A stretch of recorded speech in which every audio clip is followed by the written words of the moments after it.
Salam guys, Mas Malik di sini. Pertama sekali, korang akan nampak ada skrin besar kat belakang ni. Ini aku letak kat situ sebab aku tengah review. Ada TV aku nak review. Dalam masa terdekat ni aku akan upload dekat dalam channel ni. Dan kemudian yang kedua, aku tak tahu korang perasan juga, suara aku memang macam tak berapa nak betul sikit. Sebab aku baru baik daripada demam dengan batuk semua. So kalau suara aku macam tak berapa sedap didengari kat telinga korang, aku minta maaf awal-awal. Dan kemudian yang ketiga, pada hari ni sebenarnya aku nak bayar hutang. Aku nak buat review berkenaan dengan Pixel 7 Pro yang aku dah guna aku tak tahu dah berbulan-bulan lah. 3 bulan lah. Aku rasa lebih daripada 3 bulan kot. So 3 bulan ni bagi aku memang masa yang dah terlebih daripada cukup lah untuk aku berikan pendapat aku tentang smartphone ni. Dan first benda yang aku nak cerita adalah dari segi dia punya luaran dia. Jadi Pixel 7 Pro ni adalah smartphone yang paling lembik yang aku pernah gunakan. Aku tak tahu apa yang Google fikir masa dia orang design Pixel 7 Pro ni. Aku memang mind blown lah kan, betapa bengapnya dia orang dalam membuat rekaan sehingga kan Pixel 7 Pro ni boleh jadi selembik-lembik smartphone yang pernah aku gunakan. Jadi kenapa aku cakap macam ni? Dari segi rekaan, bagi aku memang tak ada masalah lah kan. Dia punya rekaan dia tu, dia membawa rekaan yang lebih, dia punya language dia tu dibawa daripada Pixel 6 Pro dulu, lebih kurang sama. So perubahan yang diorang buat adalah dari segi kamera bar ni, yang mana dulu kaca, sekarang digantikan dengan aluminium. Dan penggunaan aluminium ni lah yang menjadi culprit, segala-gala culprit lah. Dia sangat mudah untuk calar lah. Letak je kat mana-mana pun dia boleh calar. So aku memang agak pelik lah dari segi durability yang Google gunakan pada Pixel 7 Pro ni. Aku memang tak suka. Dari segi design kan, penggunaan aluminium ni memang ternyata nampak lebih mahal, nampak lebih premium kalau nak bandingkan dengan 6 Pro dulu. Jadi kalau nak cerita dari segi rekaan, rupa paras, dia memang lagi cantik daripada Pixel 6 Pro. Tapi dari segi durability, lembik. And aku memang tak suka. Kemudian kalau nak cerita benda-benda lain, memang overall upgrade lah. Contohnya macam skrin yang digunakan sekarang, dia punya brightness level lebih tinggi kan, 1500 nits maximum brightness dia. Dan kemudian dia punya lengkungan pun bila sampai ujung skrin ni baru dia curve. So aku memang suka. Ada kemudian fingerprint scanner dekat bahagian tengah ni pun, dia punya bacaan dia tu memang lebih laju, lebih tepat kalau nak bandingkan dengan 6 Pro. Aku suka juga. Dan last kali aku suka dengan kedudukan button dia, yang mana dia punya button dia tu dia dah letak bawah sikit. Cuma dia punya placement itu masih lagi pelik lah, sebab kebanyakan smartphone lain kalau dia nak letakkan button dekat satu side, selalunya dia akan letakkan power button dekat bahagian bawah, volume button dekat bahagian atas. Tapi Pixel ni dia pelik sikit. Dia letak power button dekat atas, volume button dekat bahagian bawah. So dia akan ambil masa sikit lah untuk korang biasakan dengan benda ni. Ada kemudian penambahbaikan baru yang Google letakkan pada Pixel 7 Pro ni, dia ada fungsi face unlock. Tapi dia punya face unlock ni dia just baca wajah menggunakan kamera selfie je lah. So bagi aku dia macam tak berapa secure. So aku memang tak gunakan lah. Tapi kalau korang gunakan, dia punya bacaan tu memang laju gila lah. Ada kemudian dia punya haptic vibration ni pun memang upgrade, rasa lebih premium kalau nak bandingkan dengan 6 Pro. Ada kemudian Pixel 7 Pro ni juga turut didatangkan dengan setup stereo speaker. Tapi kalau nak cerita pasal speaker dia ni, ini aku takkan kata dia satu upgrade lah. Sebab aku berpendapat yang mana bunyi speaker stereo dia ni agak lembik sikit lah. Dia tak berapa full lah bunyi tu. Senang cerita macam ni lah. Speaker pada Pixel 6 Pro adalah lebih baik kalau nak dibandingkan dengan 7 Pro ni. Dan satu lagi berbalik pada skrin, aku lupa nak bagi tahu, kalau korang ni adalah pengguna baru Pixel 7 Pro, pastikan korang pergi ke setting display dan tukar resolution kepada Quad HD+. Sebab by default dia akan letak pada 1080p je. Aku tak tahu kenapa Google buat macam ni. So pastikan korang buat benda tu. Sebab sayang lah kan, screen Quad HD+, tapi korang guna 1080p. Apa benda kan? Ada kemudian untuk kamera pun ada upgrade yang memang agak besar juga. Dia tak adalah besar sangat, tapi upgrade tu terasa memang ada lah. Both hardware dengan software. Memang ada perbezaan dia kalau nak bandingkan dengan 6 Pro. Jadi pada bahagian belakang ni kita ada kamera ultra wide, yang mana dia punya field of view dia kali ni memang lebih luas. And then kemudian dia ada kamera utama, dan kemudian dia ada juga kamera telefoto, yang mana pada kali ni dia boleh zoom 5 times zoom. Kalau dulu 4 times zoom saja. And then kemudian dia ada satu kamera selfie lah pada bahagian hadapan ni. Dan untuk kamera ni aku sebenarnya malas nak cerita panjang, sebab aku rasa umum mengetahui yang mana kamera pada Pixel ni memang antara yang terbaik lah yang ada untuk smartphone dekat dunia sekarang ni. Dia bukan the best lah. Aku rasa kalau nak yang betul-betul versatile, the best of the best, memang sama ada Samsung Galaxy S22 ataupun iPhone 14 Pro. Yang dua ni memang champion. Tapi Pixel 7 Pro ni pun tak jauh lah dia punya beza dia tu. Tapi itulah, kalau cerita macam mana pun tak guna juga. Antara sebab kenapa macam aku sendiri go for Pixel devices,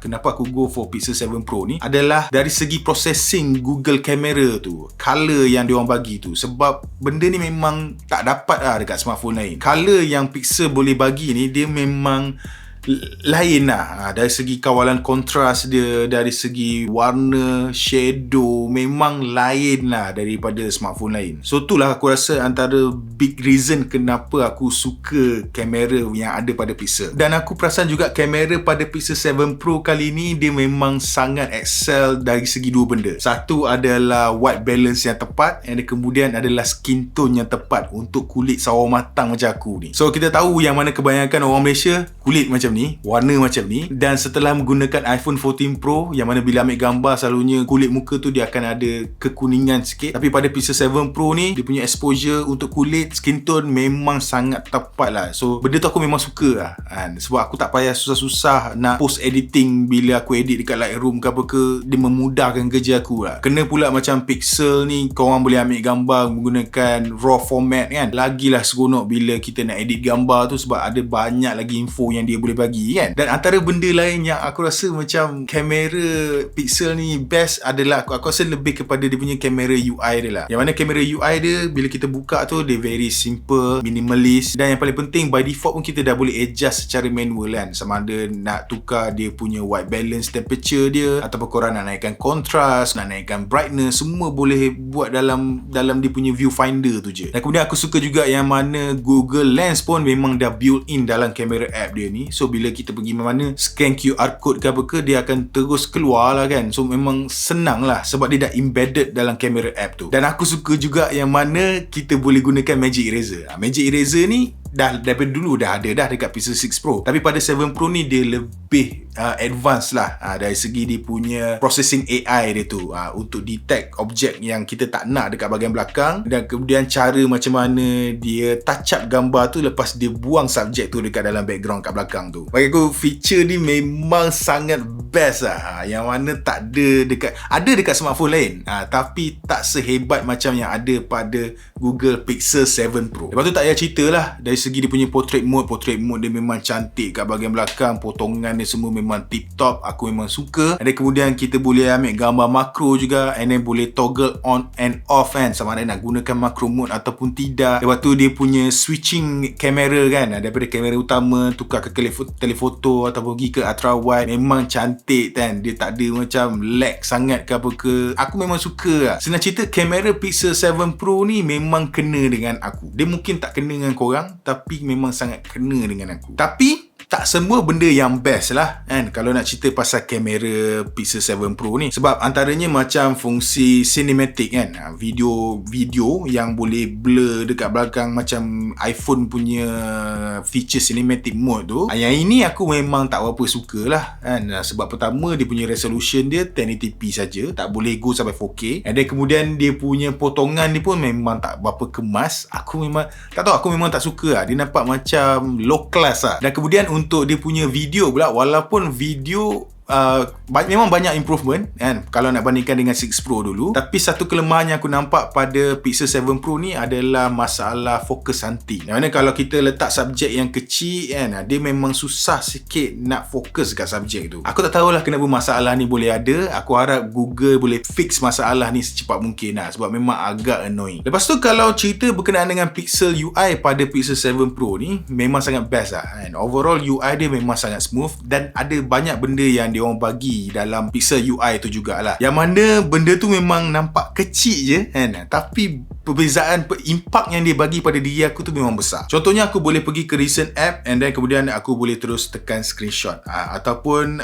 kalau aku dekat dalam Instagram dan kemudian aku nak tahu kawan aku ni dia ambil gambar dekat mana, aku boleh pergi terus tekan ke recent app, and then dia boleh terus search gambar tu, and then kemudian Google akan bagi tahulah kan dekat mana sebenarnya gambar tu diambil kan. Benda tu memang best lah. Aku boleh tahu kat mana gambar tu diambil. Kalau dia pakai baju tu, aku boleh tahu baju tu dia beli kat mana kan. Benda tu memang seronok lah. Dan kemudian dekat recent app ni juga kita boleh scan untuk teks, yang mana kita boleh terus copy teks apa yang kita nak lah. Feature ni memang nampak simple je, tapi itulah kan, dia tak ada dekat smartphone lain. So bila aku pakai smartphone lain, aku rasa rindu nak gunakan feature tu, sebab feature ni memang sangat usable and mudah untuk aku gunakan. Tapi pada Pixel UI ni juga ada benda yang aku tak suka juga. Contohnya dekat home screen ni kan, kita tak boleh buang tarikh ni semua. Ada kemudian search bar dekat bawah ni pun kita tak boleh nak buang. So aku tak tahulah kenapa kan. Dah macam terbalik. Apple boleh buat customization, dekat Google dah tak boleh buat customization. So aku tak tahulah apa hal Google kan. Bukan ke Android ni kau boleh buat customization ikut pada cita rasa masing-masing. Kenapa dekat Pixel 7 Pro ni ataupun mana-mana Pixel tak boleh nak buang tarikh ni ataupun search bar kat bawah ni? Apa hal? Kau sebenarnya nasib baik je kau, sebab feature ni macam kecil bagi aku, macam tak berapa pening, and benda ni pun mudah untuk aku gunakan. Tapi kalau orang yang jenis memang tak suka benda hal ni ada kat depan ni, memang menyirap lah cerita dia. So overall tu lah kan, Pixel 7 Pro ni aku memang suka atas dua benda je, iaitu dia punya Pixel UI dengan dia punya camera capability. Kalau nak cerita dari segi performance, raw performance, CPU, GPU memang agak lemah. Kalau korang nak beli untuk main game, memang aku tak sarankan, sebab dia punya Tensor G2 yang digunakan pada Pixel 7 Pro ni, dia punya performance dia tu, kalau nak cerita lah kan, raw performance untuk GPU dia tu, dia hanya setanding macam Snapdragon 888 je. Korang boleh bayangkan tak betapa kunonya dia punya performance dia. So macam aku sendiri, aku memang untuk daily use aku memang tak gunakan smartphone aku untuk main game. So kebanyakan masa aku akan gunakan smartphone aku untuk melayari social media, and then kemudian aku akan gunakan smartphone aku untuk ambil gambar. Jadi bagi aku Pixel 7 Pro ni memang cukup untuk aku gunakan untuk kegunaan seharian aku. So habis bercerita berkenaan dengan Pixel 7 Pro, now aku nak bercerita berkenaan dengan penggunaan Pixel 7 Pro di dalam Malaysia. Jadi semua orang tahulah kan, yang mana Pixel 7 Pro ataupun mana-mana Pixel memang tak available secara rasmi dekat Malaysia lah. So antara drawback yang aku rasa korang pun dah tahu adalah dari segi warranty, memang tak ada official warranty. So kalau korang nak beli smartphone ni pun korang kena beli secara import lah kan, ataupun beli dekat third party seller yang bawa masuk Pixel 7 Pro ni ke dalam market Malaysia. So macam Pixel 7 Pro ni pun aku boleh nampak harga dia pun dalam range 3,900 hingga 4,500. So Pixel dekat Malaysia memang tak official, dia tak masuk secara rasmi. So bila dia tak masuk secara rasmi, ada benda-benda few things yang korang memang tak dapat lah, ataupun lambat dapat. Antaranya benda yang dia tak ada adalah call screening, yang macam kalau kita call operator jawab, dia akan keluar teks dekat sini, kita boleh mudah untuk jawab. Function tu memang tak ada. Aku memang suka dengan fungsi tu, tapi fungsi tu tak boleh digunakan di Malaysia. Ada kemudian korang ingat tak masa Google Wallet officially boleh guna kat Malaysia? Aku ambil masa dekat 2 minggu jugalah, tak boleh gunakan fungsi Google Wallet tu dekat Pixel 7 Pro ni. Dia lambat dapat. Even sekarang pun bila aku gunakan Google Wallet tu untuk bayar dekat mana-mana kedai yang aku pergi, tak semua transaksi tu berjaya. So benda ni berlaku adalah disebabkan itulah kan, dia tak ada officially masuk dekat Malaysia kan. And macam dulu pun kita tahu yang mana Volte pun tak ada officially kat Malaysia, tapi Volte tu tak ada masalah lah. Buat masa sekarang Volte memang dah boleh digunakan dekat Pixel 6 Pro, dulu pun memang dah boleh gunakan dah. Cuma kalau korang tanya aku adakah Pixel 7 Pro ni boleh gunakan 5G, itu memang akan termaktub kepada telco masing-masing lah. Kalau telco tu baik hati untuk aktifkan, then kita bolehlah gunakan 5G tu. Dan satu lagi benda yang aku memang agak annoyed dengan Google ni adalah, korang bayangkan Google yang handle untuk Android ni, dia untuk Pixel 7 Pro ni, dia hanya bagi software update selama 3 tahun major software update saja. Yang mana bagi aku 3 tahun ni tak mencukupi lah. Korang bayangkan Samsung dia boleh bagi 4 tahun kot software untuk major software update, tapi Google dia bagi 3 tahun je dekat Pixel 7 Pro ni. Dah lah Pixel 7 Pro ni mahal dekat dalam market Malaysia, sebab ialah harga markup tu semua, itu dah satu hal. Lepas tu korang ingat korang beli Pixel 7 Pro ni boleh pakai lah 4-5 tahun, tapi software update major dia bagi 3 tahun saja. Tak ke menyirap kan kalau korang dah invest sampai 4,000 lebih untuk beli smartphone yang nak pakai lama? Kalau aku memang menyirap lah kan. Tapi itulah, aku mungkin tak termasuk lah dalam masalah ni, sebab yalah Pixel fan ni dia macam aku, tiap-tiap tahun aku akan tukar kan. So kalau korang dia lebih kepada orang yang pakai phone pada jangka masa yang sangat lama. So tu je lah kan, kalau nak cerita berkenaan dengan Pixel 7 Pro ni. Overall untuk day to day usage, aku memang suka, aku memang puas hati. Even dia punya battery life pun perform dengan sangat baik. Aku tak ada isu. Dia isu pasal bateri ni just untuk charging dia je. Dia punya charging dia still makan masa berjam-jam lamanya. Itu memang tak boleh buat apa, dari dulu pun memang macam tu. Tapi dari segi battery life tu memang super. Dan kemudian untuk yang lain-lain tu semua aku dah cerita dah tadi. And overall aku tahu aku memang puas hati gunakan Pixel 7 Pro ni, dan aku akan terus gunakan Pixel 7 Pro ni throughout this year. Dan kalau ada antara korang dekat luar sana yang planning untuk upgrade kepada Pixel 7 Pro, aku memang alu-alukan untuk korang upgrade. Cuma sebelum korang upgrade tu, korang kena fikir masak-masak tentang cons yang aku dah cerita sepanjang video yang korang tengok ni. Aku tak tahulah kalau korang mesti tengok lagi kan. So kalau korang boleh terima dengan semua kelemahan dia tu, aku rasa korang confirm akan puas hati menggunakan Pixel 7 Pro ni. Sehinggalah keluar Pixel 8 Pro nanti bila keluar Pixel 8 Pro nanti, of course Pixel 8 Pro akan lagi power daripada 7 Pro tu Before aku melalut dengan lebih panjang lagi, aku rasa lebih baik aku habiskan video ni kat sampai sini je lah.